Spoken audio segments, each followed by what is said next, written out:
اللہ اللہ اللہ اللہ اللہ اللہ اللہ اللہ اللہ اللہ اللہ اللہ اللہ اللہ اللہ اللہ اللہ اللہ اللہ نحمده ونصلي ونسلم على سيدنا ومولانا محمد رسوله النبي الأمين المكين الحنين الكريم الرؤوف الرحيم.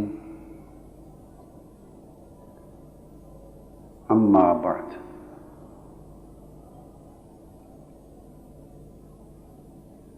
فأعوذ بالله من الشيطان الرجيم.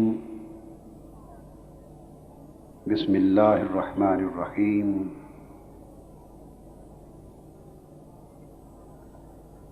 وَإِذْ قَالَ إِبْرَاهِيمُ رَبِّ اجْعَلْ هَذَا الْبَلَدَ آمِنًا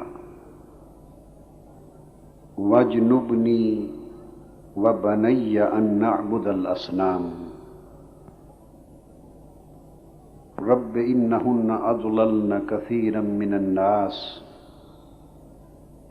فَمَن تَبِعَنِي فَإِنَّهُ مِنِّي وَمَنْ عَصَانِي فَإِنَّكَ غَفُورٌ رَحِيمٌ.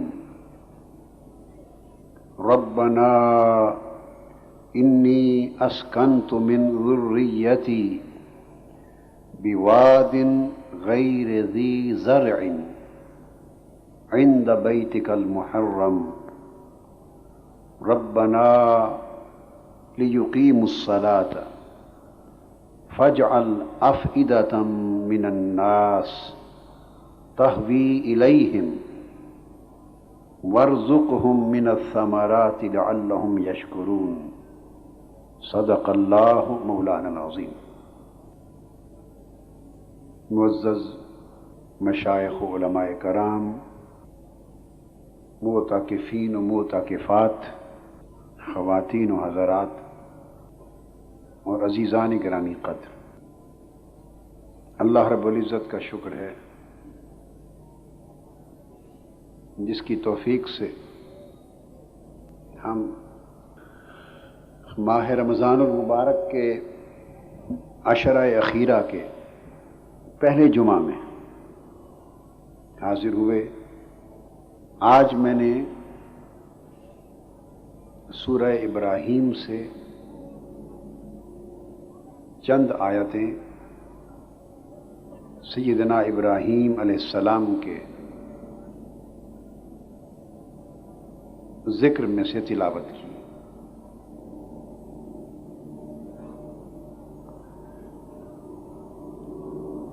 اس مقام پر سیدنا ابراہیم علیہ السلام کی ایک دعا کا ذکر ہے. یہ وہ دعا ہے جو آپ نے کعبۃ اللہ کی تعمیر کے وقت اللہ رب العزت کی حضور کی تھی. سورہ بقرہ میں پہلے پارے کے آخر میں اس کا ذکر آتا ہے. جب سیدنا ابراہیم علیہ السلام اپنی زوجہ حضرت ہاجرہ رضی اللہ تعالی عنہ اور اپنے لخت جگر سیدنا اسماعیل علیہ السلام کا اس بے آب و گیاہ ریگستان میں، غیر آباد میدان اور وادی میں کعبۃ اللہ کے مقام کے قریب آ کے چھوڑ دیا تھا.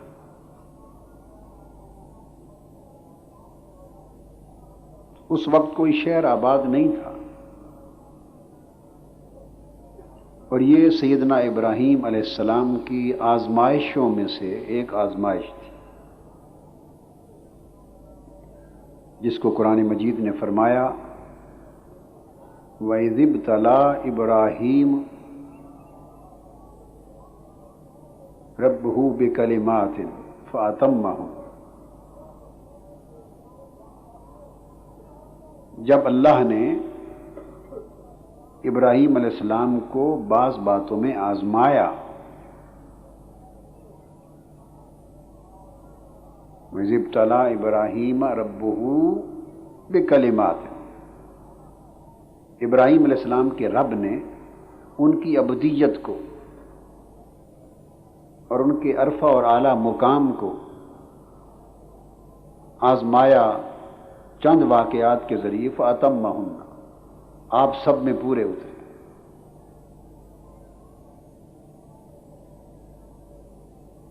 اس پر پھر اللہ رب العزت نے آپ پر خصوصی انعامات ارزانی فرمائے۔ ان میں سے ایک آزمائش یہ بھی تھی کہ حضرت ہاجرہ کو اور حضرت اسماعیل کو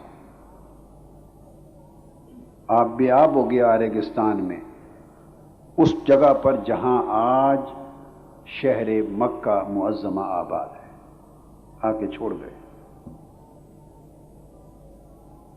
کعبۃ اللہ ابھی اس وقت اس کی دوسری تعمیر نہیں ہوئی تھی، پہلی تعمیر سیدنا آدم علیہ السلام کے زمانے میں ہوئی تھی، پھر نوح علیہ السلام کے طوفان کے وقت اس کعبہ کو اٹھا لیا گیا۔ اس کی بنیادیں زمین کے نیچے موجود تھیں، تو یہ مکان بیت اللہ تھا، یعنی جگہ تھی بیت اللہ کی۔ اس کو پھر سیدنا ابراہیم علیہ السلام اور سیدنا اسماعیل علیہ السلام نے اللہ کے امر سے مل کر دوبارہ تعمیر کیا۔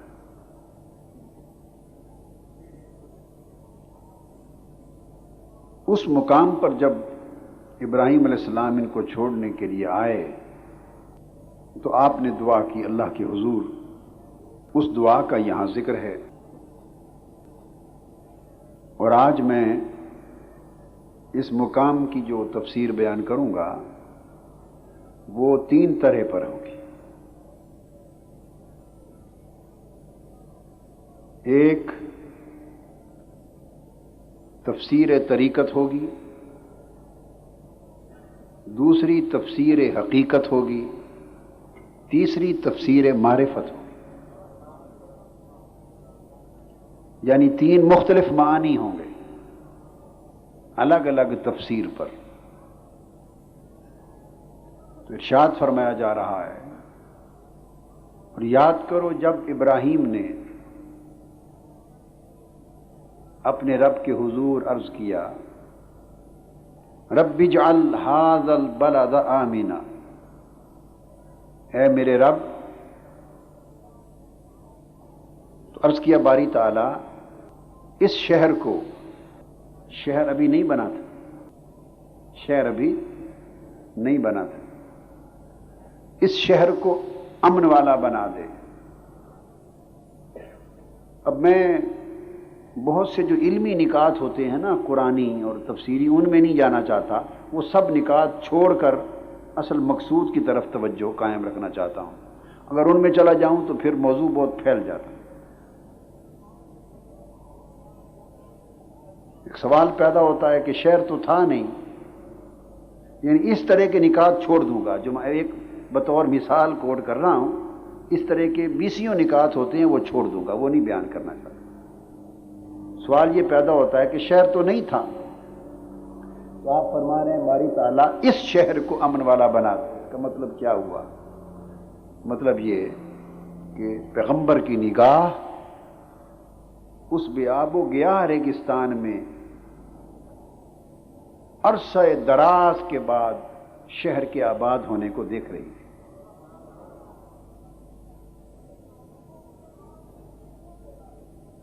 اور اس چشم تصور میں جس شہر کو دیکھ رہی تھی اس کی طرف اشارہ کر کے فرمایا باری تعالیٰ اس شہر کو جو یہاں آباد ہونا ہے امن والا بنا دے۔ خیر، اس قسم کے تفسیری معارف ہمارے آج کے موضوع سے خارج۔ ہم اس وقت ان قرآن مجید کی آیات سے اور سیدنا ابراہیم علیہ السلام کی دعا اور قرآن مجید میں اس واقعے کا بیان، ایک تو ظاہر پر واقعہ ہے جو قرآن مجید کے ترجمہ سے آپ سب کو معلوم ہے، آپ پڑھتے رہتے ہیں، سنتے رہتے ہیں، اور وہ حق ہے۔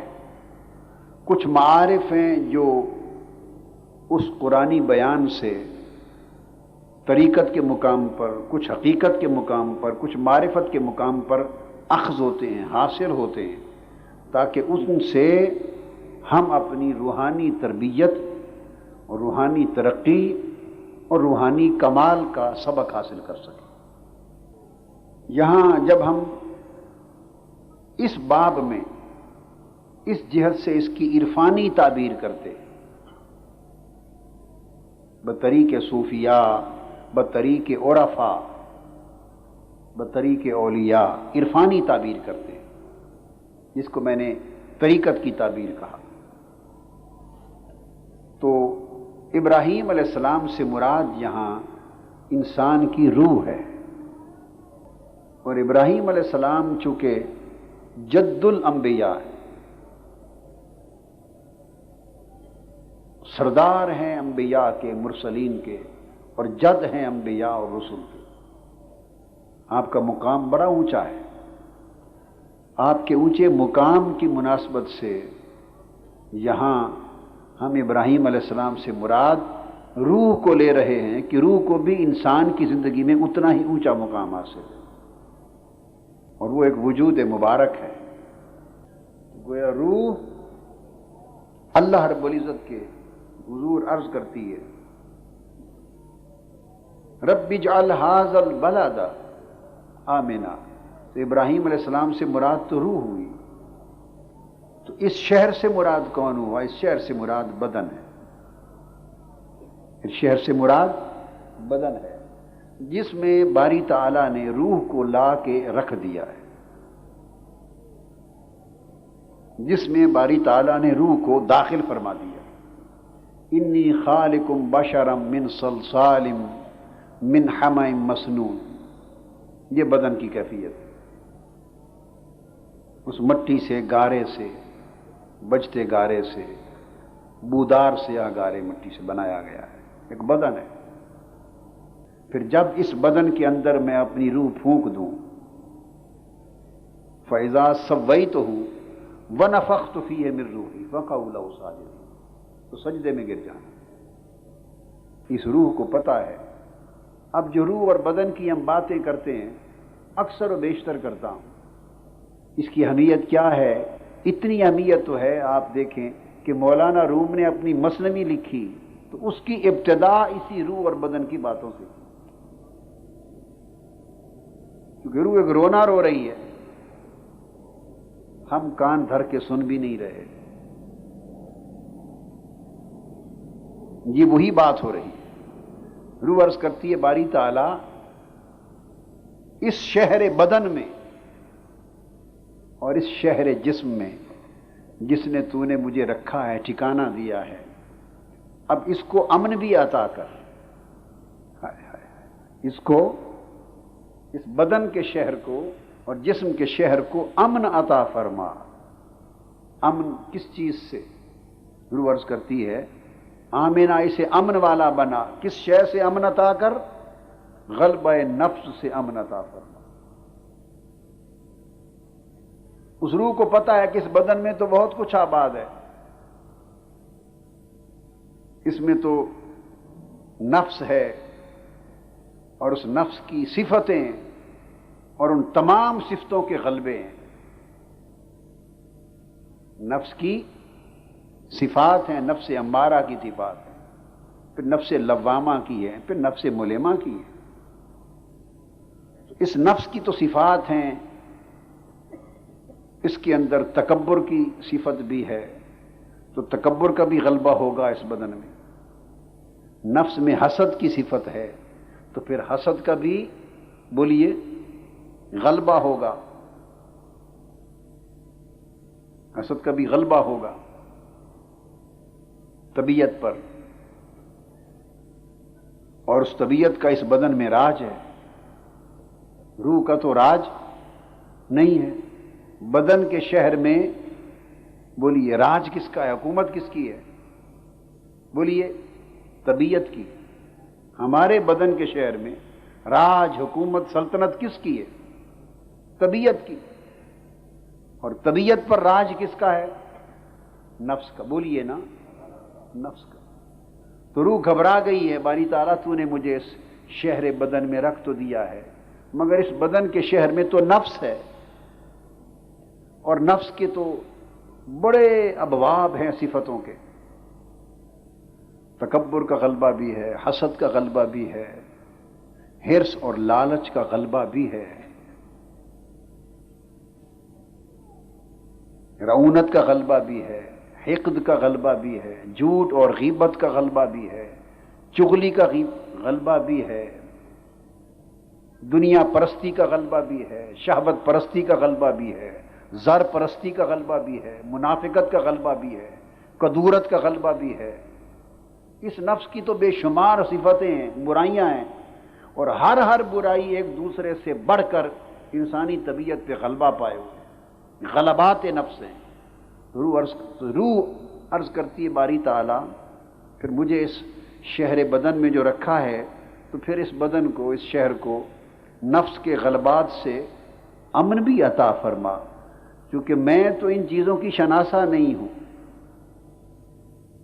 میں تو اس وطن سے آئی ہوں جہاں تیرے انوار ہوتے تھے، تیری تجلیات ہوتی تھی، جہاں تیری طاعت ہوتی تھی، تیری عبادت ہوتی تھی، تیرا ذکر ہوتا تھا، تیرا فکر ہوتا تھا، تیری اعلیٰ کا فکر ہوتا تھا، نشانیوں کا، تیرے انوار و تجلیات کے سمندروں میں ہم نہاتے تھے، اور تیری قربت اور معرفت کے چشموں سے ہم پیتے تھے، اور تیرے لطف و عنایات کے کھانے کھاتے تھے، اور تیری کرم نوازیوں کے لباس پہنتے تھے۔ تو وہ بھی ایک شہر تھا،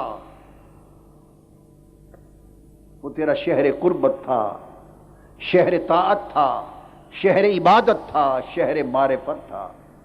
میں تو وہاں کی باسی ہوں، وہاں کی رہنے والی ہوں، وہیں پیدا ہوئی، وہیں جوان ہوئی، وہیں آنکھ کھولی۔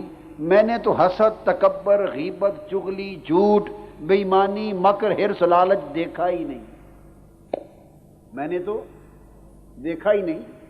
روح کہتی ہے میری تو سانس گھٹ رہی ہے اس شہر بدن میں جہاں غلبات نفس ہیں۔ جس طرف دیکھتی ہوں کہیں تکبر سر اٹھا رہا ہے، کہیں حرص سر اٹھا رہا ہے، کہیں حسد دوسرے کے خلاف سر اٹھا رہا ہے، کہیں غیبت اور چغلی ہو رہی ہے، کہیں جھوٹ ہو رہا ہے، کہیں مکر اور فریب ہو رہا ہے، کہیں حرص اور لالچ، دنیا کی آگ مچ رہی ہے۔ ہر طرف ایک آگ ہے، غلبات نفس ہیں۔ انہوں نے اس انسانی بدن کی طبیعت پہ غلبہ پا رکھا ہے، اور اس طبیعت کا بدن پہ راج ہے۔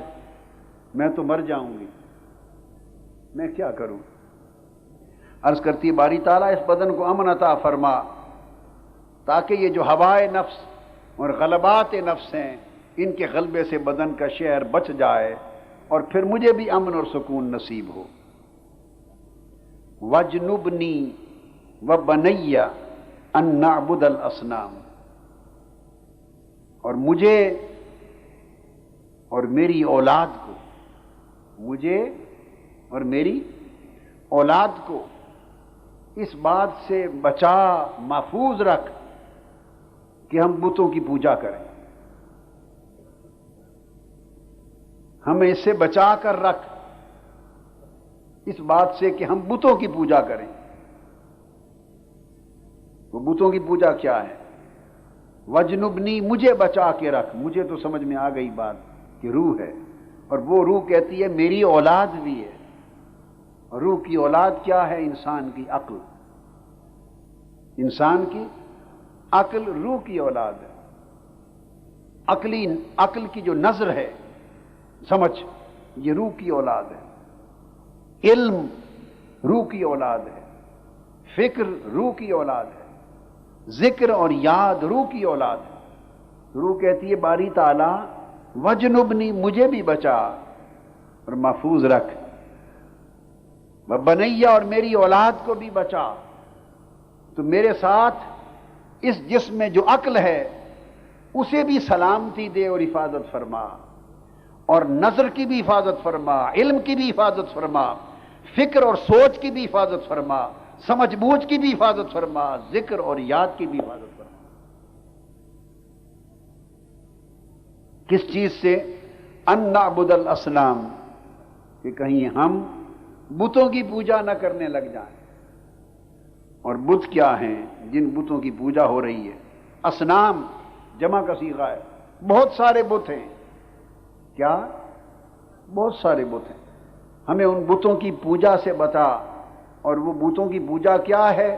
اس بدن کے مرغوبات ہیں، اس بدن کی بڑی لذتیں اور چاہتیں ہیں. یہ بدن چاہتا ہے کہ وہ لذتیں پوری ہوں، میری رغبتیں پوری ہوں، میری چاہتیں پوری ہوں. تو یہ بدن کی لذتیں بت ہیں، بدن کی چاہتیں بت ہیں، بدن کے مرغوبات رغبتیں بت ہیں. ہمیں، مجھے، میری اولاد کو بچا کہ ہم کہیں بدن کی لذتوں کا شکار نہ ہو جائیں، کہیں ہم بدن کی چاہتوں کا شکار نہ ہو جائیں، کہیں بدن کی رغبتوں کا شکار نہ ہو جائیں، کہ ہم بھی اس کے پیچھے نہ لگ جائیں. اور پھر مألوفات طبیعت ہیں. طبیعت وہ بھی کئی چیزوں سے الفت کرتی ہے، کئی چیزوں کو چاہتی ہے. طبیعت میں بھی کئی چیزوں کی رغبت ہوتی ہے. کچھ رغبتیں بدن کی ہوتی ہیں. اب بات کو سمجھ گیا نا؟ بدن چاہتا ہے کھاؤں. کچھ رغبتیں طبیعت کی ہوتی ہیں. طبیعت چاہتی ہے یہ ذائقہ ہو، یہ چیز ہو، ایسا رہن ہو، ایسی چیز ہو. تو طبیعت کی بھی رغبتیں ہیں، مرغوبات طبیعت ہیں، مألوفات طبیعت ہیں. اور جسم کے اندر پھر خواہشات ہیں، خواہشات حسی ہیں اور خواہشات نفسانی ہیں. روح عرض کرتی باری تعالیٰ اتنے بت ہیں جو شہر بدن کو جنہوں نے بت خانہ بنا رکھا ہے. ایک تو اتنے نفس کے غلبات ہیں، صفات نفس کے غلبے ہیں، جنہوں نے شہر نفس میں تباہی مچا رکھی ہے. اور ایک ان کے اثر سے طبیعت اور بدن کی جو رغبتیں، چاہتیں، خواہشیں، انہوں نے اس پورے بدن کے شہر کو بت خانہ بنا رکھا ہے. باری تعالیٰ مجھے چونکہ اسی جسم اور بدن کے شہر میں رہنا ہے، اور علم بھی اسی کے اندر ہے، فکر و نظر بھی اسی کے اندر ہے، سوچ یاد بھی اسی کے اندر ہے. مجھے ڈر ہے کہ اس شہر میں رہتے رہتے رہتے ان کے قرب و جوار میں، ان کی صحبت میں، ان کے پڑوس میں، ان کے ساتھ میں رہتے رہتے کہیں میں اور میری اولاد یعنی میرا علم، میری عقل بھی ان چاہتوں کی غلام نہ بن جائے، کہیں میری سوچ بھی ان رغبتوں کی غلام نہ بن جائے، کہیں میری فکر بھی انہی مادی نفسانی لذتوں چاہتوں کی غلام نہ بن جائے. اور کہیں ایسا نہ ہو کہ وہ وقت آئے کہ میں عالم نور کی رہنے والی اس مادہ پرستی میں مبتلا ہو جاؤں. اور کہیں ایسا نہ ہو کہ وہ علم اور وہ عقل جو بنیادی طور پہ نور کے مظاہر میں سے ہے، وہ اس بدن کی مرغوبات کا ایسا غلام بن جائے اور غلبات نفس کے غلبے کے تابع ہو کر اور اس کی اثرات کے تابع ہو کر اتنا تباہ حال ہو جائے کہ وہ انہی بتوں کی پوجا کرنے لگ جائے. کہیں ایسا نہ ہو کہ علم بھی بتوں کی پوجا میں لگ جائے، فکر بھی بتوں کی پوجا میں نہ لگ جائے، اور یہ اس مادی دنیا کے مفاد سے اوپر روحانی دنیا کو تکنا ہی چھوڑ دے اور عالم ناسوت سے نکل کر عالم ملکوت کے انوار کو چاہنا ہی چھوڑ دے، عالم جبروت کی کیفیتوں کو یاد کرنا ہی چھوڑ دے اور عالم لاہوت کی فضاؤں اور ہواؤں کی یاد کو کہیں بھول نہ جائے. مولا کہیں میرا علم، میری عقل، میرا ذکر، میرا فکر، میری سوچ، میری چاہت، میری کیفیت کہیں دائماً تجھ سے دور نہ ہو جائے، تجھے بھلا نہ بیٹھوں، اس دنیا میں غرق نہ ہو جاؤں اور دنیا کی چاہتوں کے کنویں میں کہیں تباہ نہ ہو جاؤں. مولا مجھے بچا لے.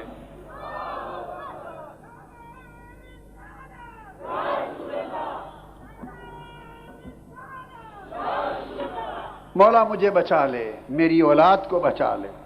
اس جسم کے بدن، اس جسم کے شہر میں رکھا ہے تو ان آفتوں سے بچا لے. روح رو رہی ہے.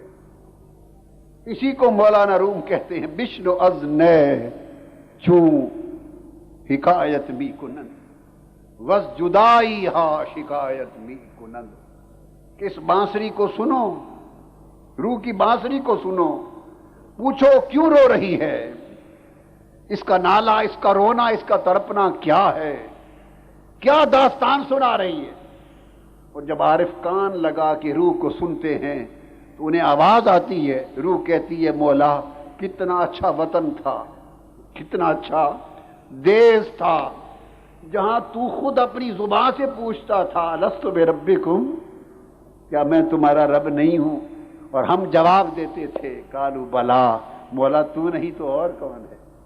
تیرا مکالمہ ہوتا تھا، تجھ سے مخاطبہ ہوتا تھا، تیری عبادت اور بندگی میں ہم صبح و شام رہتے تھے، تیری قربت کے دریاؤں میں رہتے تھے اور تیری معرفت کے سمندروں میں رہتے تھے۔ مولا تو نے اس وطن سے نکالا اور لا کے ہجر اور فراق دیا، پھر اس بدن کے شہر میں آباد کیا، یہاں سارے پردیسی ہیں، اپنے دیس کا کوئی آدمی نہیں ہے۔ روح نفس کو دیکھتی ہے تو نفس بھی پردیسی،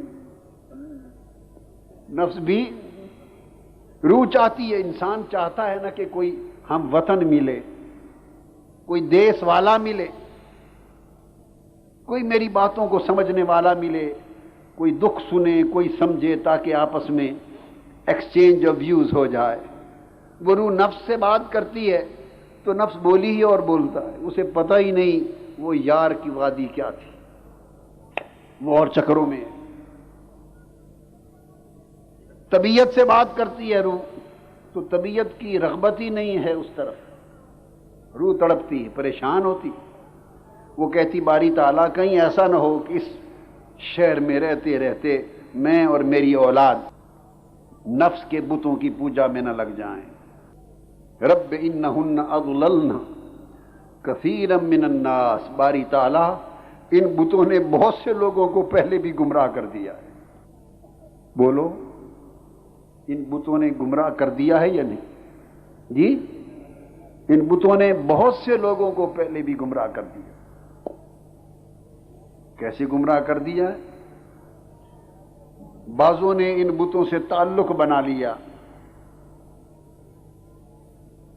اور اس کے تعلق نے ان کو خراب کر دیا،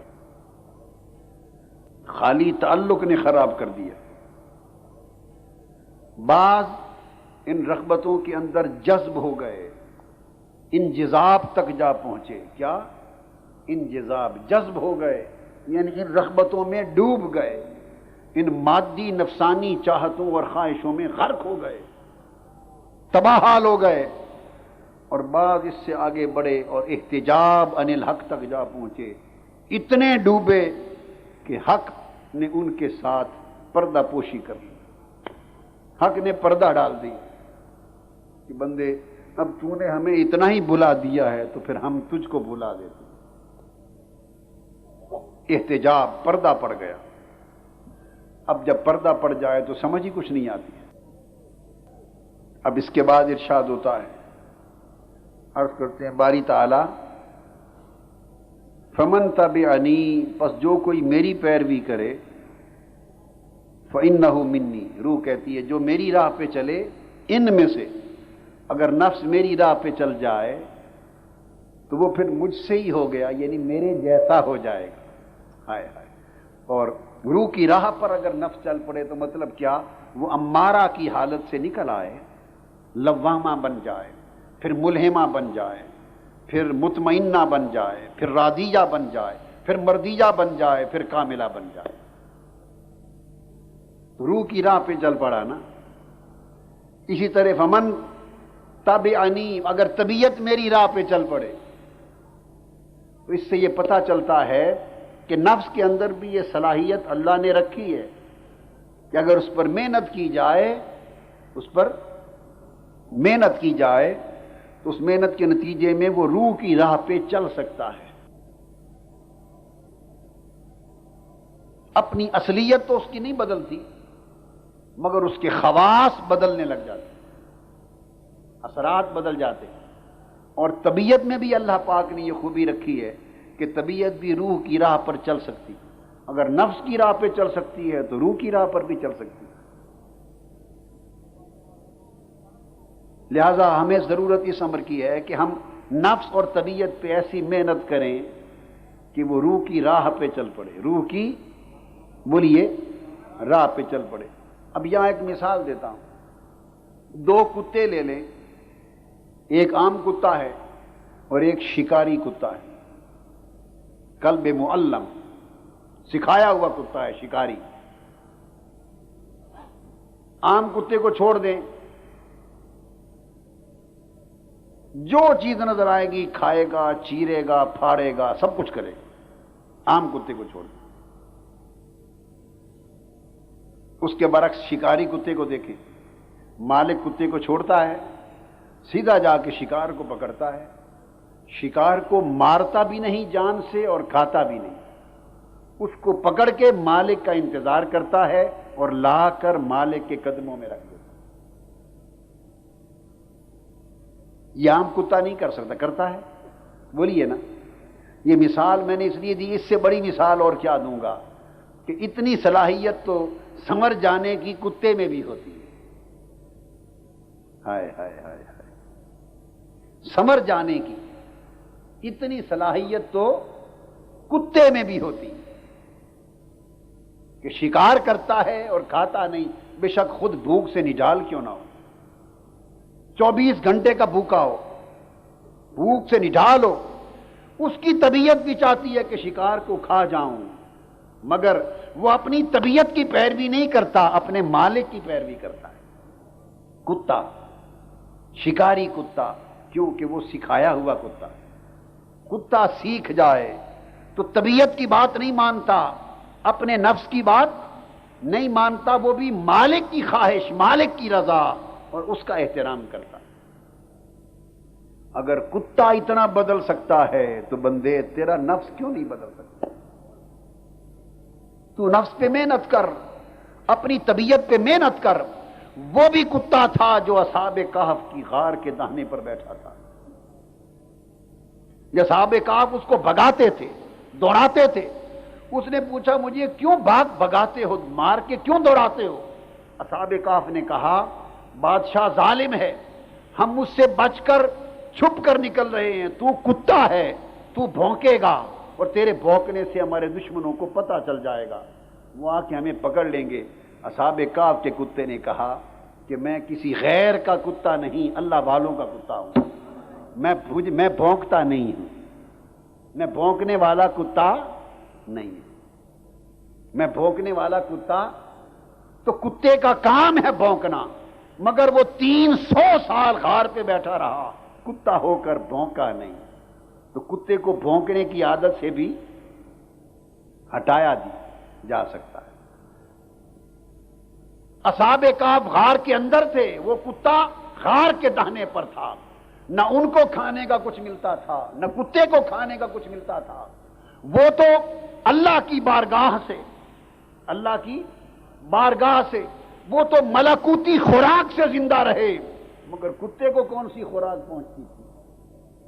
کوئی آ کے اس کو چھیچڑے یا کوئی گوشت یا کوئی خوراک ڈال جاتا تھا؟ نہیں۔ 309 سال کتا بھوکا مالک کے در پہ بیٹھا رہا، ادب کا یہ عالم۔ تو کتا سنور کے اتنا بدل سکتا ہے۔ اگر کتا اتنا بدل جائے تو رب کریم پھر اپنا فیصلہ بھی بدل دیتا ہے، اپنا فیصلہ بھی بدل دیتا ہے۔ جو فیوزات غار کے اندر اصحاب کہف کو ملتے تھے، وہی کیفیات منتقل ہو کے کتے کو بھی حصہ نصیب ہوتی تھی۔ ہر 6 مہینے بعد اصحاب کہف کی کروٹ بدلی جاتی تھی، اور جب ان کی کروٹ بدلتی تھی، اس بدلنے کے انعکاس کا فیض یہ ہوتا تھا کہ کتے کی کروٹ بھی باہر بدل جاتی تھی، یعنی ربط مستحکم ہو گیا تھا۔ تو دوستو، اگر کتا ہو کر اتنا بدل گیا اور اتنا مستحق کے فیض ہو گیا تو ہم تو انسان ہیں، ہم اپنے نفس کو کیوں نہیں بدل سکتے؟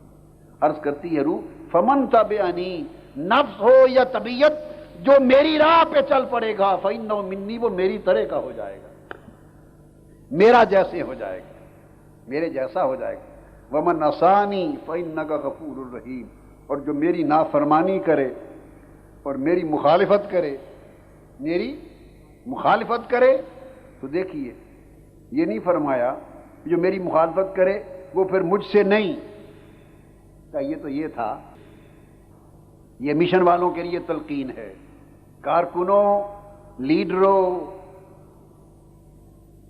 اور اللہ کے دین کی خدمت کرنے والوں، سنو، چاہیے تو یہ تھا کہا جاتا کہ جو میری پیروی کرے فإنہ منی، وہ مجھ سے ہے، ومن عصانی، اور جو میری نافرمانی کرے وہ مجھ سے نہیں، اس کا کوئی تعلق مجھ سے نہیں۔ چاہیے تو یوں تھا نا کہنا، مگر نہیں، اللہ نے کلام بدل دیا۔ روح کہتی ہے جو میری پیروی کرے وہ مجھ سے ہے، اور جو میری نافرمانی کرے اس کے لیے وَإِنَّكَ غَفُورٌ رَحِيمٌ، باری تعالیٰ اس کے لیے بھی تو بخشنے والا ہے، ہائے ہائے، رحم فرمانے والا ہے۔ اس کا مطلب یہ کیا، جو کل والی بات کہی تھی، روح میں غضب نہیں ہے۔ غضب جو پیروکار بنے، پیروی کرے، وہ تو مجھ سے ہوا، اسے تو وہی کچھ عطا کر مولا جو مجھے عطا کرتا ہے، اور جو میری نافرمانی کرے اس پر بھی غیظ و غضب نہیں کیا، اس کو بھی اپنا بنایا، گناہگار کو بھی اپنا بنایا، اور فرمایا باری تعالیٰ جو میری نافرمانی کرے تو غفور الرحیم بھی تو ہے، اسے توبہ کی توفیق عطا کر دے، اسے اصلاح کی توفیق عطا کر دے، اسے اس قابل بنا دے کہ تیری مغفرت تو تیری رحمت کا سزاوار ہو جائے۔ اللہ کے دین کی خدمت کرنے والے سمجھیں کہ اگر کسی میں کوئی نقص ہے، کوئی خرابی ہے، کوئی برائی ہے، کوئی گناہ ہے، کوئی کجی ہے، کوئی کمزوری ہے، تو اس کمزور کو، کجی والے کو، برائی والے کو، نافرمانی والے کو نافرمان گناہگار سمجھ کے دھتکار نہ دو۔ اگر اس کی طبیعت میں خرابی ہے، اکھڑ ہے، جھگڑالو ہے، خود پسند ہے، وغیرہ وغیرہ، اس بات کی وجہ سے اسے مشن سے نکال نہ دو، دھتکار نہ دو، کیونکہ اس کے لیے فرمایا وَإِنَّكَ غَفُورٌ رَحِيمٌ، اس کے لیے خیر کی دعا مانگو کہ باری تعالیٰ تو اس کو اصلاح عطا فرما دے اور بخشش و مغفرت عطا کر دے۔ لہذا جو لوگ روح کی راہ پہ چلتے ہیں وہ نفرت نہیں کرتے، جو روح کی راہ پہ چلتے ہیں وہ نفرت، اور وہ مسلمان کیسے مسلمان ہوئے جو ایک دوسرے کے سینوں پر گولیاں چلاتے ہیں، قتل کرتے ہیں، بم چلاتے ہیں، ایک دوسرے کی جان لے دیں، تباہی مچاتے ہیں اور قتل و غارت گری کرتے ہیں، ان کا اسلام سے کوئی تعلق نہیں۔ اسلام کا شغف تو یہ ہے کہ جو نیک اور پیروکار ہوں وہ مجھ سے ہیں، اور جو گناہگار، نافرمان اور مخالفت کرنے والا ہو، فرمایا باری تعالیٰ تو ان کو بھی تو بخشنے والا ہے، ان کو اچھائی کی راہ عطا کر دے، توفیق دے دے۔ پھر عرض کرتے ہیں باری تعالیٰ ربنا انی اسکنت من ذریتی بواد غیر ذی زرع، اے ہمارے رب، اب یہاں پر انہوں نے حفاظت کے ساتھ اپنے علم کو، عقل کو، فکر کو، نظر کو، اولاد کو، روح نے اپنے ساتھ ملا لیا ہے دعا میں۔ پہلے عرض کیا تھا قال ابراہیم رب اجعل، اے میرے رب، ابصاروں کی حفاظت کر کے انہیں اپنے دامن میں لے لیا، اور اب عرض کرتے ہیں ربنا، اے ہمارے رب، اے یعنی جو اولاد تھی ان ساروں کو اپنے دامن میں ساتھ لے لیا۔ انی اسکنت من ذریتی، باری تعالیٰ میں اپنی ذریت، اپنی اولاد کو چھوڑے جا رہا ہوں، میں نے چھوڑ دیا ہے، آ کے ٹھکانہ بنا دیا ان کو، بواد غیر ذی زرع، میرے مولا یہ جو میری اولاد ہے ساری، اس کا میں نے ابھی ذکر کیا، علم، فکر، ذکر، عقل، شعور، سمجھ، بوجھ، یہ ساری اولاد روح کی باری تعالیٰ میں نے غیر آباد، اجڑی ہوئے ویران میدان میں لا کے چھوڑ دی۔ یہ وادی انسانی طبیعت کی وادی، اب اس کی گفتگو کر رہے ہیں، اس کو کہا واد غیر ذی زرع، باری تعالیٰ یہ جو طبیعت ہے انسانی، یہ غیر آباد وادی، یہ اجڑی ہوئی وادی ہے، کس سے؟ اس کا فہم کامل نہیں، اس میں فہم کامل کی فصل نہیں، اس میں ادراک کامل کی سبزہ نہیں، اس میں علم اور معرفت کی کوئی شادابی نہیں، اور نیکی، اعلی اخلاق اور فضائل کا کوئی سبزہ نہیں ہے۔ اس طبیعت انسانی کو اجڑا ہوا کہا کیونکہ اس کے اندر سوچ ہے مگر سوچ آسمانی نہیں ہے، مادی ہے۔ اس کے اندر فہم، سوجھ بوجھ ہے مگر وہ فہم اور سوجھ بوجھ آسمانی نہیں، زمینی، روحانی نہیں، مادی۔ تو مادی سوچ کو اجڑی ہوئی وادی کہہ رہے ہیں۔ جس طبیعت کی سوچ روحانی نہ ہو، جس طبیعت کی سوچ آسمانی نہ ہو، جس طبیعت کی سوچ نورانی نہ ہو، اس طبیعت کو اجڑی ہوئی غیر آباد وادی کہہ رہے ہیں۔ فرمائیں یہ سبزہ نہیں، یہ تو اجڑا ہوا ہے، بنجر ہے، یہ بنجر ہے۔ تو فرمایا میں اس بنجر زمین میں، بنجر وادی میں اپنی اولاد، اپنی تمام ذہنی فکری علمی قوا کو، صلاحیتوں کو چھوڑ رہا ہوں غیر آباد وادی میں. اور کہاں پر؟ مگر صرف ایک اطمینان ہے، عند بیتک المحرم، تیرے حرمت والے گھر کے نزدیک چھوڑے جا رہا ہوں. وادی ساری غیر آباد ہے، بنجر ہے، ویران ہے، اس میں کام کی کوئی فصل، کوئی شادابی، کوئی سبزہ نظر نہیں آتا، مگر تیرے گھر کے قریب چھوڑے جا رہا ہوں. اور اس حرمت والے گھر سے مراد قلب ہے، دل ہے. کیا ہے؟ دل ہے. اس دل کو فرمایا کہ دل باری تعالیٰ کعبے کی مانند ہے، دل تیرے گھر کی مانند ہے. اور اللہ کا گھر کہنے کا مطلب یہ ہے، یہاں دل کا مقام متعین کر دیا کہ دل وہ جگہ ہے جو صرف اللہ کے لیے خاص، جو صرف اللہ کے لیے خاص.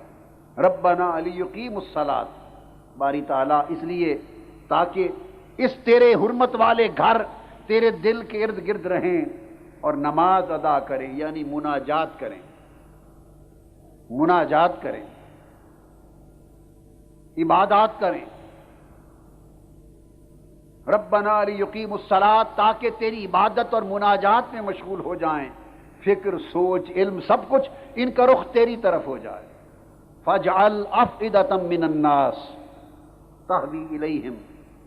اور پھر باری تعالیٰ میری دعا ہے کہ اس عقل کو، دل کو، دماغ کو، فکر کو، علم کو، ذکر کو، شعور کو، سمجھ اور بوجھ کو، ہر شے کو اپنے حرمت والے گھر دل کے ارد گرد رکھ، اور ہر وقت یہ تیری مناجات میں رہیں، تیرے ذکر میں رہیں، تیری تسبیح میں رہیں، تیری یاد میں رہیں، تیری عبادت میں رہیں.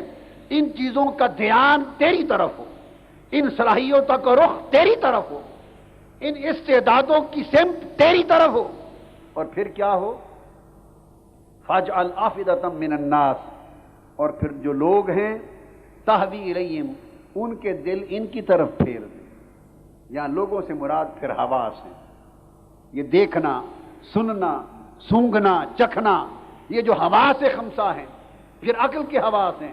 فرمایا مولا یہ جو ذہنی اور قلبی صلاحیتیں ہیں ان کا رخ اپنی طرف کر دے، اور جو حسی صلاحیتیں ہیں انسان کا سننا، چکھنا، زبان، ناک، کان، آنکھ، کان، زبان، ان ساری چیزوں کی صلاحیتیں مولا اس دل کی طرف کر دے، دل کو اپنی طرف کر دے.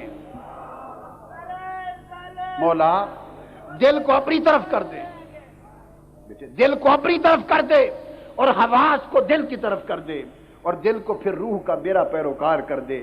مولا اس طرح اس شہر بدن میں تاکہ سکون اور امن کے ساتھ زندگی گزر سکے. تہوی الیہم، یہ حواس کھینچے کھینچے دل اور ان قوائے ذہنی کی طرف، نیک قوا کی طرف آئیں. اور پھر باری تعالیٰ ان کو اعلیٰ ثمرات عطا کر. پھر ان کے رخ جب سیدھے ہو جاتے ہیں، جب سیدھے ہو جائیں گے تو ان کو پھل عطا کر، پھر اپنی طاعتوں کی لذت دے، وہ پھل بن جائے گا، ان کی خوراک بن جائے گی. اپنی ان کی عبادت میں لذت رکھ، وہ عبادت کی لذت ان کی خوراک بن جائے گی. مولا تیری مناجات کی لذت ان کی خوراک ہو جائے گی. مولا تیری معرفت کی لذت ان کی خوراک ہو جائے گی. اپنی معرفت کے پھل عطا کر، حقائق کے پھل عطا کر، تاکہ یہ تیری نعمتوں میں گم رہیں اور تیری طاعتوں کی خوراک کھاتے رہیں، اور تیری عبادت کی لذت اور غذا کھاتے رہیں، اور تیری معرفت کی خوراک لے کر ہر وقت بارہ تیرا شکر ادا کرتے رہیں. یہ تفسیر کا ایک رخ تھا، ایک رخ تھا. اب جو دوسری بات کہنا چاہتا ہوں یہ طریقت کی تفسیر تھی. اب حضرت شیخ ابن عطا ان کی ایک تفسیر کا نقطہ دینا چاہتا ہوں. حضرت شیخ ابن عطا انہوں نے ایک بڑی لطف کی بات اور ایمان افروز بات کی ہے. اب ذرا ایک سٹیپ اوپر چلے جائیں گے ہم. اب ہم بولیے تربیت کی بنیاد بن گئی، ذرا اوپر چلے جائیں گے. وہ فرماتے ہیں کہ حضرت ابراہیم علیہ السلام نے یہ کیوں فرمایا وَجْنُبْنِي وَبَنِيَّ أَن نَعْبُدَ الْأَصْنَامَ، باری تعالیٰ مجھے اور میری اولاد کو بتوں کی پوجا سے بچا. کہ اللہ کا پیغمبر اس کی زندگی میں تو بتوں کی پوجا کا بولیے شائبہ ہی نہیں ہوتی، وہ تو پوجا نہیں کر سکتا بتوں کی، وہ شائبہ ہی گزر نہیں سکتا پیغمبر کی زندگی میں، اور ان کی اولاد بھی پیغمبر ہیں، ان کی زندگی میں بھی بت پرستی کا شائبہ نہ تھا۔ یہ کلمہ آپ کی زبان سے کیوں ادا ہوا؟ آپ نے ایک بڑی لطیف بات کہی، اور وہ تفسیر حقیقت ہے اونچے درجے کی۔ فرماتے ہیں کہ ابراہیم علیہ السلام کو جب اللہ نے امر دیا، یہ کلمہ کیوں فرمایا ابراہیم علیہ السلام نے کہ باری تعالیٰ مجھے اور میری اولاد کو بتوں کی پوجا سے بچا، مجھے اور میری اولاد کو بتوں کی پوجا سے بچا، کیوں فرمایا؟ وہ فرماتے ہیں کہ اس کی وجہ یہ کہ اللہ پاک نے امر کیا ابراہیم علیہ السلام کو کہ ابراہیم یہ کعبہ تعمیر کر، تعمیر کعبہ کا حکم دیا اللہ پاک نے، اور آپ کو تعمیر کعبہ کے لیے منتخب فرمایا، اور آپ کے لیے اللہ پاک نے اس کعبے کی بنیادوں کو ننگا کر دیا، کھول دیا، اور امر عطا کیا، اور پتھر کو حکم ہوا کہ کعبے کی دیواروں کے ساتھ اٹھتا چلا جائے۔ اللہ نے توفیق دی، اللہ نے آپ کو چنا، اللہ نے آپ کو امر دیا، اللہ نے آپ کو حکم کیا، اور اللہ کی توفیق اور چننے سے آپ نے کعبہ کی تعمیر کی۔ فرماتے ہیں جب تعمیر کر چکے، دیواریں اٹھا لی تو عرض کیا وَإِذْ يَرْفَعُ إِبْرَاهِيمُ الْقَوَاعِدَ مِنَ الْبَيْتِ وَإِسْمَاعِيلُ، جب کعبے کی دیواریں اونچی کر رہے تھے، اٹھا رہے تھے حضرت ابراہیم اور اسماعیل، تو ابراہیم علیہ السلام نے عرض کیا ربنا تقبل منا انک انت السمیع العلیم۔ اب یہ مقام حقیقت کی تفسیر ہے، اس رخ کی طرف جا رہے ہیں کہ انسان کو روحانی بلندی کس طرح کس سفر سے نصیب ہوتی۔ عرض کیا باری تعالیٰ یہ جو کعبے کی تعمیر کی ہے، میں نے تیرا گھر تعمیر کیا، تیری نوکری کی، باری تعالیٰ ہم سے یہ نوکری قبول فرما لے، ہماری یہ مزدوری قبول فرما لے، اور تو بڑا سننے والا جاننے والا ہے۔ حضرت ابن عطا فرماتے ہیں جب ابراہیم علیہ السلام نے اللہ کے حضور عرض کیا باری تعالیٰ میری اس نوکری کو، ہماری نوکری مزدوری کو قبول فرما لے، تو اللہ پاک نے آپ کے دل پر وحی فرمائی۔ یہ قرآن مجید میں نہیں، یقیناً پرانی کتابوں میں ذکر ہوگا، حضرت ابن عطا نے بیان کیا، اور یہ عرفاء کی روایت ہے کہ اللہ پاک نے آپ کے دل پر وحی کی، کلام کیا، اور فرمایا اے ابراہیم تجھے یاد نہیں ہے، اب یہ محبوب بندوں کے ساتھ کلام ہو رہا ہے، اور یہ کلام عام انسانوں کے ساتھ نہیں ہوتا۔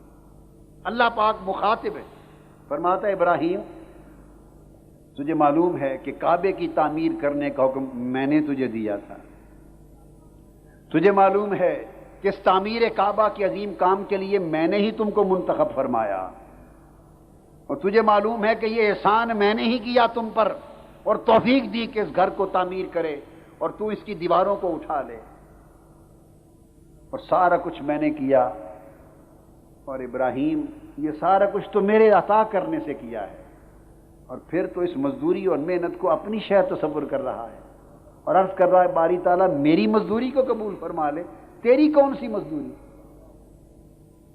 ہائے ہائے ہائے، وہ جو کعبے کو تعمیر کرنا، یہ جو مزدوری تھی، محنت تھی، ابراہیم علیہ السلام نے عرض کیا ہماری تعالیٰ میری اس کوشش، یہ میری مزدوری کو قبول فرما لے۔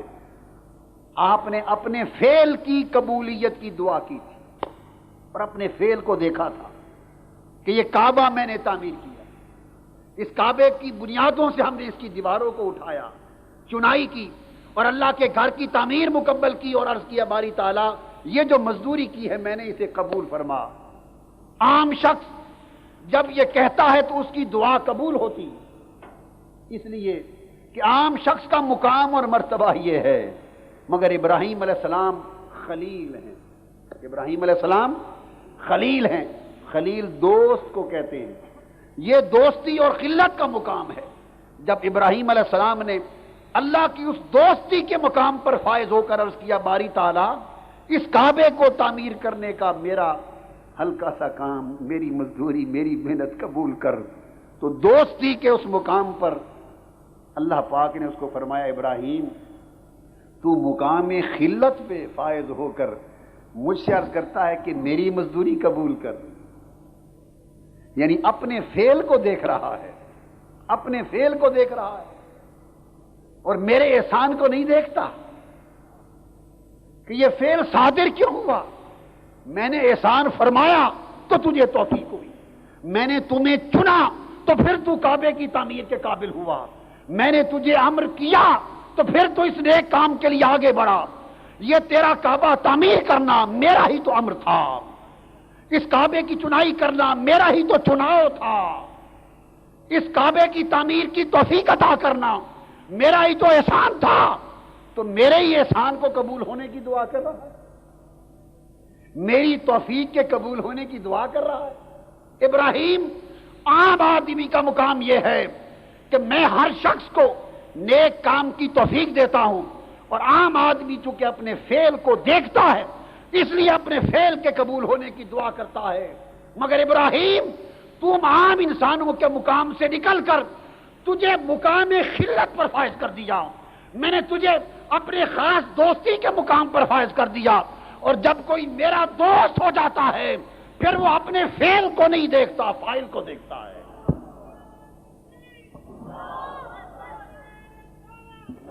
پھر میرا بندہ اپنی توفیق کو نہیں دیکھتا، توفیق عطا کرنے والے کو دیکھتا ہے، کام کو نہیں دیکھتا، کام کے لیے چننے والے کو دیکھتا ہے، اس مزدوری کو نہیں دیکھتا، مزدوری کے قابل بنانے والے کو دیکھتا ہے۔ تو پھر جب بندہ اس مقام پر فائز ہوتا ہے تو پھر اپنے فعل کا مشاہدہ نہیں کرتا، فائل حقیقی کو دیکھتا ہے۔ جب اللہ پاک نے ابراہیم علیہ السلام کی ان کے مقام اور منصب کے مطابق اپنی شان کے لائق تربیت فرمائی تو ابراہیم علیہ السلام نے فوراً عرض کیا، وَجْنُبْنِي وَبَنِيَّ أَن نَعْبُدَ الْأَصْنَامَ۔ باری تعالیٰ، یہ جو میری نگاہ اپنے فعل کی طرف پڑ گئی، میں نے یہ جو دیکھا کہ میں نے تعمیر کیا کعبہ، یہ جو تعمیر میں میں آ گیا، اس کعبے کو تعمیر کرنے میں جو میں کا خیال آ گیا، میرا اپنی طرف دھیان چلا گیا، میرے اپنے فعل کی طرف خیال چلا گیا۔ مولا، جس دوستی کے مقام پر تو نے فائز کیا ہے، اس میں کو اس مقام پر دھیان کرنا بھی بت پرستی ہے۔ مولا، مجھے اور میری اولاد کو اس بت پرستی سے بچا لے۔ مولا، اس بت پرستی سے بچا لے۔ یہاں بت پرستی کیا ہے؟ لوگوں سوچو، جب خدا سے تعلق قائم ہوتا ہے اور انسان اس وادی بدن میں رہ کر روح کی پیروی کر کے عالم ملکوت سے چلتا ہوا عالم جبروت میں، عالم لاہوت میں، عالم ہاہوت میں جاتا ہے تو بندہ اپنے آپ کو فنا کرتا چلا جاتا ہے، اپنی صفتیں رب کی طرف موڑتا چلا جاتا ہے، ہر شے کو بھولتا چلا جاتا ہے۔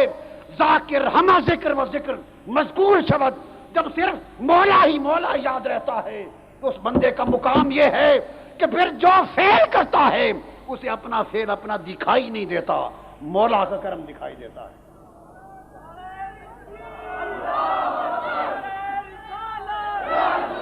لوگوں، یہ نیکی کر کے یہ سمجھنا کہ میں نے نیک کام کیا، یہ بھی ایک پردہ ہے۔ آؤ، رب کی محبت میں بڑھنا ہے، اس پردے کو بھی ہٹا دو۔ دین کی خدمت کر کے یہ سمجھنا کہ میں نے دین کی خدمت کی ہے، یہ بھی پردہ بت پرستی ہے۔ اس بت کو توڑو تاکہ مولا مل جائے، اس بت کو توڑو تاکہ مولا مل جائے۔ اس میں نے ہمیں مار دیا، کسی کی میں، عام آدمیوں کی میں تو اسے تکبر پر لے جاتی ہے، عام آدمی کی میں اسے رب کا انکار کرواتی ہے، عام آدمی کی میں اسے بڑھائی کی طرف لے جاتی ہے، یہ تو کفر ہو جاتا ہے۔ مگر یہ تو عام آدمی کا حال ہے۔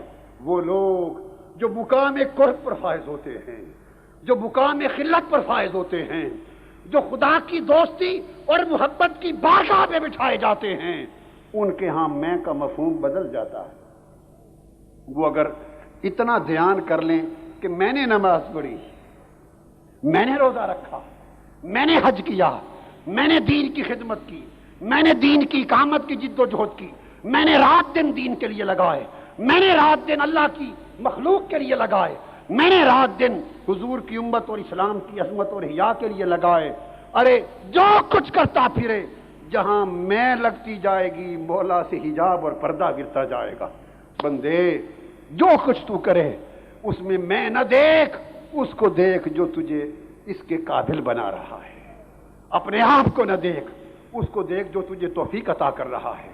وہ چاہتا تو کسی اور کو توفیق عطا کرتا، وہ چاہتا تو کسی اور کو توفیق عطا کرتا۔ تو فرماتے ہیں جب یہ سوال آیا تو اس موقع پر عرض کیا باری تعالیٰ پھر اگر میرا عرض کرنا کہ میری مزدوری قبول کر، مولا اگر یہ بھی اس دوستی کے مقام پر یہ خیال پسندیدہ نہیں تو مولا پھر مجھے اس سے بھی بچا لے، مجھے اس سے بھی بچا لے اور میری اولاد کو بھی بچا، یعنی ہمیں توحید کا وہ مقام عطا کر کہ ہم جو کچھ کریں اس میں اپنے آپ کو نہ دیکھیں، صرف تیری طرف دیکھیں۔ یہ تفسیر حقیقت تھی۔ اور پھر اس مقام پر آپ نے ارشاد فرمایا کہ باری تعالیٰ پھر یوں کر کہ یہ میں کو نکال دے، مجھے میں کے خیال سے، اپنے فعل کو تکنے سے، اپنے فعل کو دیکھنے سے مجھے بچا لے اور اپنی طرف ایسا مشغول کر کہ سوائے تیرے کسی کا فعل نظر ہی نہ آئے، اپنے ساتھ ایسا مشغول کر دے، اپنے اندر ایسا مصروف کر دے اور اپنی یاد میں ایسا مشغول کر دے اور اپنی معرفت میں ایسا کامل کر دے اور اپنی مشاہدے میں ایسا کامل کر دے کہ اس میں پھر کوئی میں والی بات نہ رہے۔ تو جب اس مقام پر کوئی کسی کو لے جاتا ہے تو اللہ پاک اس کی تربیت پھر اس کے مقام کے مطابق کرتا ہے۔ بچے کی تربیت بچے کے مقام کے مطابق ہوتی ہے، بڑے کی تربیت بڑے کے مقام کے مطابق ہوتی ہے۔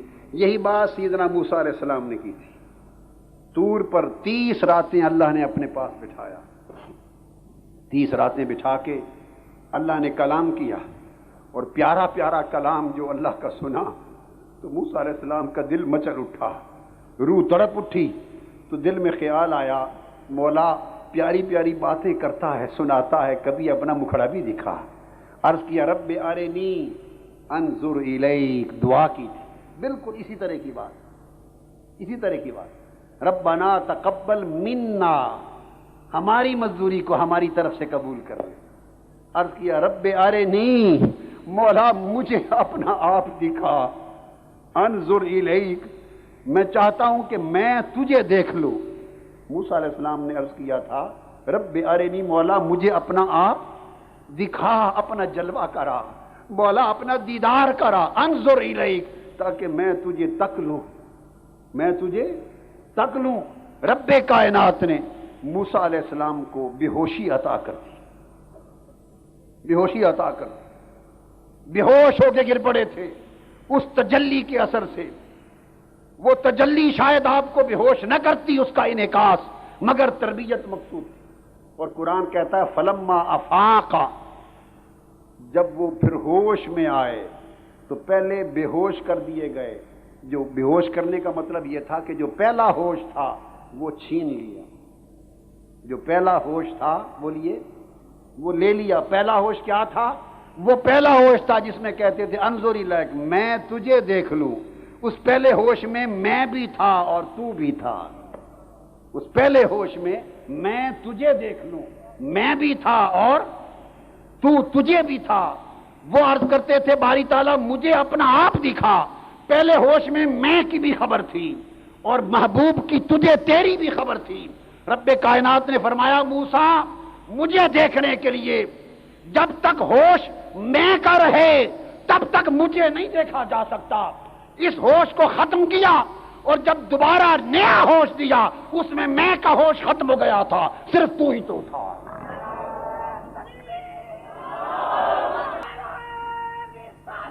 فلما افاق قال انی تبت الیک، جب افاقہ ہوا، جب پھر ہوش میں آئے تو عرض کیا باری تعالیٰ میں توبہ کرتا ہوں، تبت الیک۔ باری تعالیٰ ابراہیم علیہ السلام نے عرض کیا وجنبنی وبنی ان نعبد الاصنام، مولا میں بچا لے۔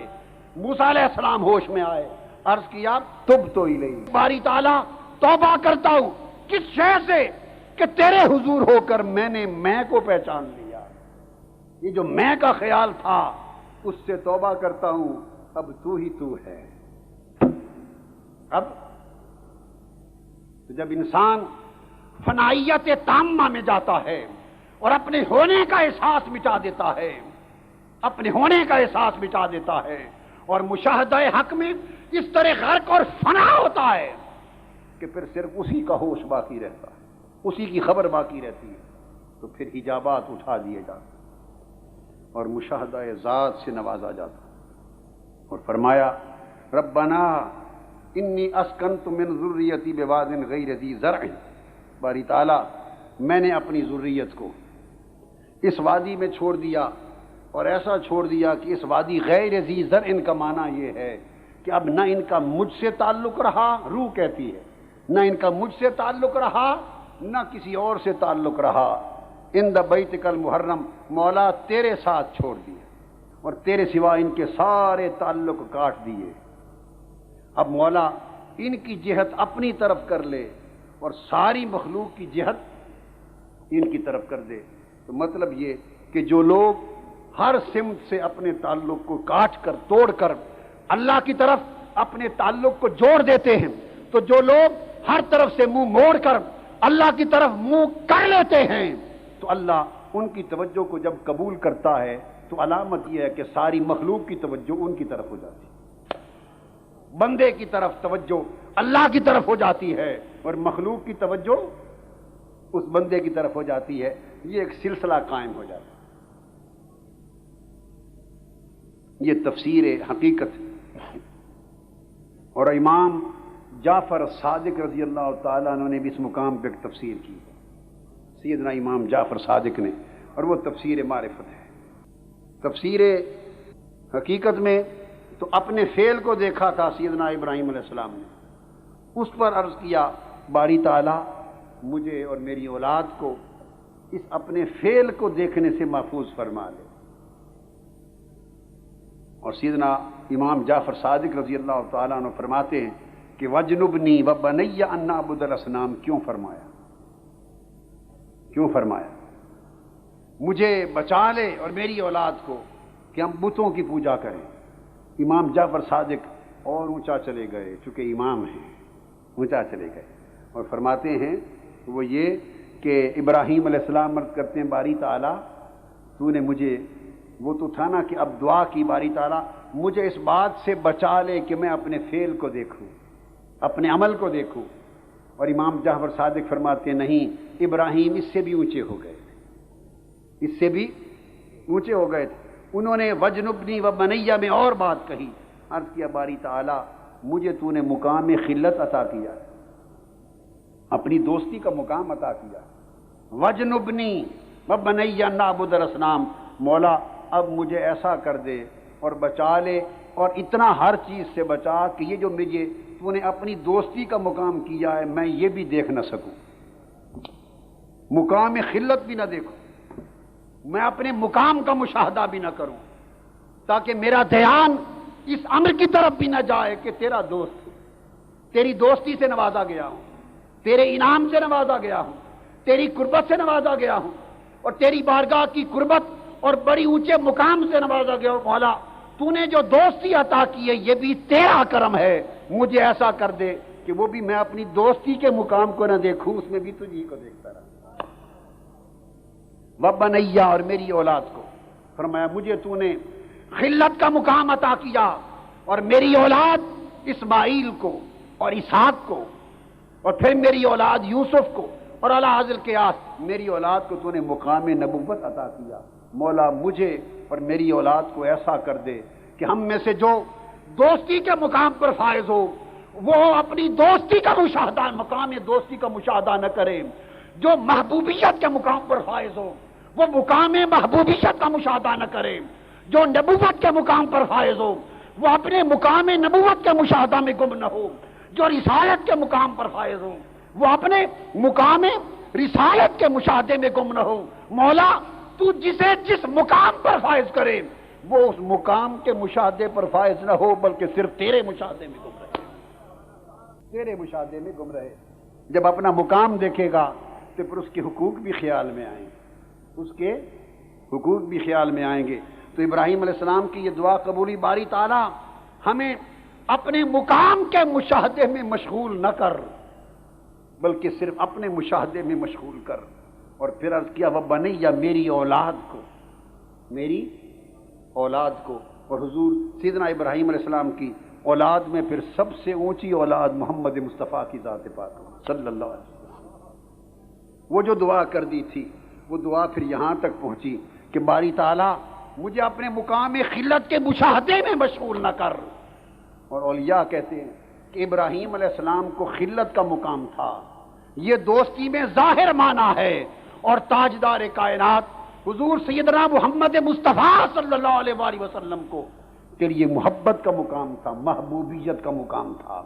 ابراہیم علیہ السلام خلیل تھے، حضور علیہ السلام حبیب تھے، آقا علیہ السلام حبیب تھے۔ وہ کہتے ہیں مولا میں خلیل ہوں مگر اپنے خلیل ہونے کو نہ دیکھوں، تجھے دیکھوں، اور میری اولاد میں جب محمد مصطفیٰ آئیں تو وہ تیرے حبیب ہوں اور وہ اپنے حبیب ہونے کو نہ دیکھیں۔ جب آقا علیہ السلام آئے وہ حبیب کے مقام پر آئے۔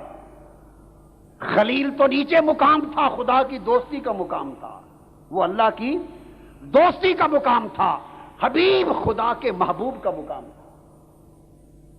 دوست سے محبوب کا مقام اور بلند تھا، اور پھر اتنا بلند تھا کہ وہاں تو رب کائنات کی بارگاہ میں جا کر دوست التجا کرتے ہیں قبولیت کی، اور دوست التجا کرتے ہیں دیدار کی، اور جو حبیب ہے محبوبیت کے مقام پر فائز ہے وہ ام ہانی کے گھر بستر پر سوتا ہے، اور اس کے ساتھ ملاقات کے لیے جبرائیل کو بھیج کر بلایا جاتا ہے۔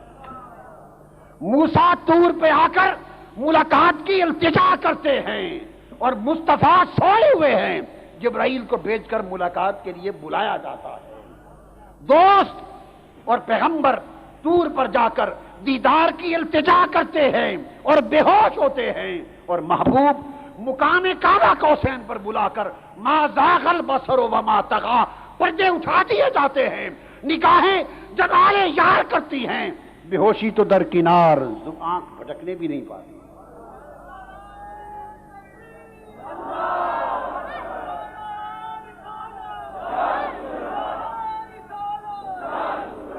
تو جب حضور علیہ السلام اس مقام محبوبیت پر فائز ہو گئے، تو جب مقام محبوبیت پر فائز ہوتے ہیں تو تربیت بھی تو اپنے کمال پر جا چکی ہوتی ہے، تربیت بھی تو اپنے منتہائے کمال پر جا چکی ہوتی ہے۔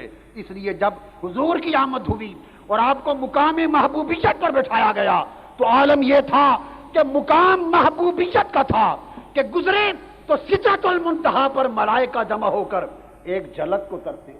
مقام وہ تھا کہ عرش معلیٰ سے گزرے، جہاں جبرائیل کے پر چلیں مصطفیٰ وہاں بے دھڑک آگے چلے جائیں۔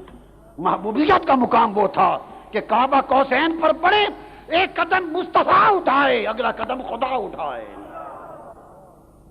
اور اللہ پاک بڑھ کر مصطفیٰ کا استقبال کریں اور اوادنا کی قربت خاصہ میں لا کر اپنے پاس بٹھائیں اور پردے اٹھا کر وہ دیدار عطا کریں کہ ما زاغ البصر وما طغی کی بات۔ محبوبیت یہ تھی، اور ایسا مقام عطا کیا تھا کہ محبوبیت کے مقام پر فائز ہوئے مگر اپنی محبوبیت کے مقام کا مشاہدہ نہ کرتے، اس کے مشاہدے میں مشغول نہ ہوتے، ساری رات کھڑے رہتے، قدم مبارک سوج جاتے۔ صحابہ نے عرض کیا یا رسول اللہ آپ تو اللہ کے محبوب ہیں، آپ کو اتنی مشقت کی ضرورت کیا ہے؟ تو مصطفیٰ جو محبوبیت کی آخری حد پر فائز ہیں عرض کرتے افلا اکون عبدا شکورا، میں اللہ کا شکر گزار بندہ نہ بنوں؟ ہیں محبوب مگر خود کو بندہ ہی سمجھتے ہیں، محبوب اپنی محبوبیت کے مقام کو نہیں دیکھتے، اپنے آپ کو بندگی میں دیکھتے، 100 مرتبہ ہر روز استغفار کرتے، باری تعالیٰ گناہ معاف کر دے۔ ہائے ہائے ہائے ہائے، ارے اس محبوب کے کوئی گناہ ہیں؟ ان کے کوئی صغائر ہیں؟ کوئی خطائیں ہیں؟ اس محبوب کو تو ہر شے سے معصوم بنا دیا تھا، پھر ہر روز 100 مرتبہ استغفار کرتے، اور آقا علیہ السلام روتے، کبھی ہچکی بندھ جاتی، اتنے آنسو گرتے، اور اللہ پاک سے معافی مانگتے۔ کس چیز کی معافی؟ اس لیے کہ اگر محبوبیت کو دیکھتے تو تو کبھی توبہ استغفار نہ کرتے، ابدیت کو دیکھتے تھے تو ہر وقت توبہ میں رہتے، ابدیت کو دیکھتے تھے تو ہر وقت استغفار میں رہتے۔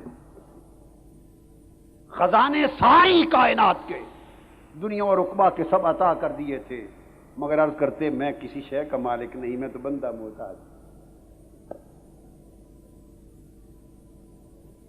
تو دیکھنا یہ ہے کہ لوگوں اس سے جو تربیت ملی وہ یہ کہ عظمت اس میں نہیں کہ انسان اللہ کی نعمت کے باعث جو اونچا مقام ملے اس کو دیکھے، نہ، اللہ جتنی عظمت عطا کرے، جتنی عزت عطا کرے، جتنی نعمت عطا کرے، بندہ اتنا جھکتا چلا جائے اور مقام عزت کو نہ دیکھے۔ اگر دیکھے گا تو اترائے گا۔ اب آخری کلمات ختم کرتے ہوئے آپ کی نصیحت کے لیے، اللہ نے کسی کو عزت عطا کی، دنیا میں لوگ اس کے عقیدت مند بنے، عزت ہوتی ہے، پھر اس کی فیملی کو عزت ملی، بیوی بچوں کو ملی، خاندان کو ملی، رفقا کو ملی، متعلقین کو ملی، دوست احباب کو ملی، اللہ کی نعمتیں ہوئی، عزتیں ہوئی، مگر اگر آپ اللہ کی اس نعمت اور عزت کو تکتے رہیں تو گمان غالب ہے، چونکہ ایمان اتنا مضبوط نہیں، روح کی طاقت اتنی نہیں، غالب گمان یہ ہے کہ اس مقام کو دیکھ کر اس کے حقوق کا خیال آئے گا اور خیال گزرے گا کہ مجھ پر اللہ کا اتنا کرم، میرا یہ مقام، میری یہ عزت، اور نتیجتاً طبیعت میں رعونت آئے گی، میں پیدا ہو جائے گی، میں بڑی ہوتی چلی جائے گی۔ اس لیے نصیحت یہ ہے کہ اللہ جتنی نعمتیں کرتا چلا جائے اس کا شکر ادا کرو، مگر نگاہ میں اس اونچے مقام کو نہ دیکھو، ایاز کی طرح دروازہ کھول کر پرانے پھٹے ہوئے کپڑے دیکھو۔ ایاز محمود غزنوی کا وزیر بن گیا تھا، وزیر اعظم ہو گیا تھا، گورنر ہو گیا تھا، اور محمود غزنوی کے دربار میں سب سے اعلیٰ منزلت ایاز کو مل گئی تھی، اور محبوب غزنوی کا محبوب بن گیا تھا، ایاز محبوب بن گیا تھا، مقام اتنا بلند تھا۔ ہر روز ایاز اپنے کمرے میں رات کو جاتا، دروازہ بند کر لیتا، آدھا گھنٹہ دیر تک بند رہتا، لوگ دیکھتے، لوگوں کو شک پڑ گیا کہ ایاز روزانہ کیا کرتا ہے، کوئی خزانہ چھپا کے رکھا ہوا ہے۔ ایک روز محمود غزنوی کو کہا، اس نے کہا ابھی چیک کر لو، اندر آ گئے، دروازہ کھولا، کیا دیکھتے ہو؟ ایک پرانا سا صندوق پڑا تھا۔ ایاز نے کہا ہر روز آ کر اس صندوق کو کھول کے دیکھتا ہوں، اس میں کیا ہے؟ جو کھولا تو پھٹے ہوئے کپڑے پڑے تھے اور پھٹے ہوئے جوتے پڑے تھے، پرانے کپڑے۔ اس نے کہا یہ کیا ہے، کیا دیکھتے ہو؟ اس نے کہا جب میں اس دربار میں آیا تھا تو میرا حال یہ تھا، میرا حال یہ تھا، یہ لباس تھا، یہ جوتے تھے، اس حال میں میں آیا تھا، سو جو میں تھا وہ تو یہ تھا، ہائے ہائے ہائے، جو میں تھا وہ تو یہ تھا، اور جو کچھ اب ہوں وہ میں نہیں، وہ ہے۔ ہائے، کوئی سمجھ نہیں آئی آپ کو؟ نہیں سمجھ آئی؟ جو میں تھا وہ یہ تھا جو صندوق میں بند ہے، اور جو کچھ اب تمہیں نظر آ رہا ہوں وہ میں نہیں، وہ ہے۔ وہ محمود غزنوی کی کرم نوازیاں ہیں۔ اس لیے ہر روز جب کرم نوازی ہوتی ہے میرے بادشاہ کی، تو میں آ کے اپنی اصلیت کو دیکھتا ہوں کہ کہیں گھمنڈ میرا آ جاؤں۔ بندے سوچ کہ تو کیا ہے؟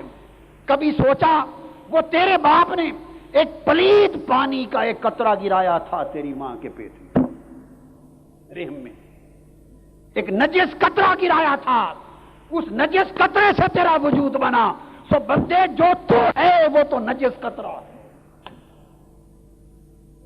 ہائے ہائے، بندے جو میں ہوں وہ تو ایک نجس قطرہ ہے، اب جو کچھ اب ہے وہ میں نہیں، وہ ہے، وہ اس نے بنا دیا۔